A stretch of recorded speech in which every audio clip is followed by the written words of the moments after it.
সবকিছু ঠিকঠাকই ছিল, শুরুটা হয়েছিল স্বপ্নের মতোই। ফুটবল ইতিহাসের প্রথম কোন প্লেয়ার হিসেবে ইউরোপের বাইরে থেকে ব্যালন ডিওরের সেরা 10-এ জায়গা করে নিয়েছিলেন নেইমার জুনিয়র। এরপর তাকে নিয়ে শুরু হয় ইউরোপের জায়ান্ট ক্লাবদের মধ্যে কারাকারি। নিজের পছন্দ অনুযায়ী বেছে নেন বার্সেলোনাকে। অনেকেই বলেছিলেন এত কম বয়সে নেইমার ইউরোপে গিয়ে ভালো করতে পারবেন না, কিন্তু বল পায়ে অলৌকিক সব কাজ করে বেড়ানো নেইমারকে থামানোর সাধ্য কার? বার্সেলোনায় যোগ দিয়ে প্রথম সিজনেই করলেন বাজিমাত। নিজের সর্বশেষ সিজনেও দলকে জেতালেন চ্যাম্পিয়ন্স লিগ। বার্সার লাস্ট চ্যাম্পিয়ন্স লিগ জয়ের পেছনে নেইমারের ভূমিকাই ছিল সবচেয়ে বেশি। করেছেন প্রত্যেকটা নকআউট স্টেজে গোল। জাতীয় দলের শুরুটাও হয়েছিল দুর্দান্ত। ম্যাচ প্রতি নেইমারের গোল অ্যাসিস্ট মেসি রোনালদোর চেয়েও বেশি। কনফেডারেশনস কাপের ফাইনালে ওই সময়ে টানা 34 ম্যাচ অপরাজিত থাকা স্পেনকে বধ করেছেন একাই। এরপর ব্রাজিলকে এনে দিয়েছেন একমাত্র অধরা অলিম্পিক মেডেল। নিজের প্রথম বিশ্বকাপটাও শুরু করেছিলেন রূপকথার মতো।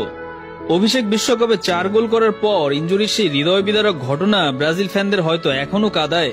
সর্বশেষ বিশ্বকাপে ক্রোয়েশিয়ার বিপক্ষে একাই ম্যাচ বের করার পর ব্রাজিল যেভাবে হারলো, এরপর নেইমারকে আসলে দুর্ভাগা ছাড়া আর কিছুই বলার নেই। বিশ্বকাপ বললেই যে ব্রাজিলের কথা প্রথম মাথায় আসে, সেই ব্রাজিলের সর্বোচ্চ গোলদাতার নামের পাশে নেই কোনো বিশ্বকাপ।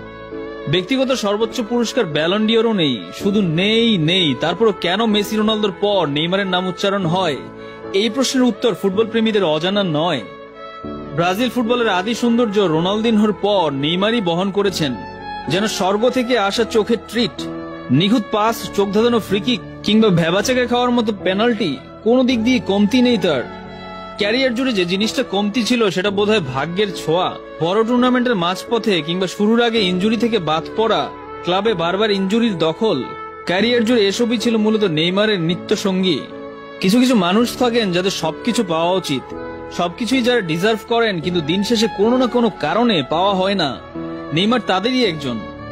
তাতে কি, দলগত কিংবা ব্যক্তিগত বড় কোনো অর্জন ছাড়াই নেইমার কোটি কোটি ভক্তের যে ভালোবাসা পেয়েছেন,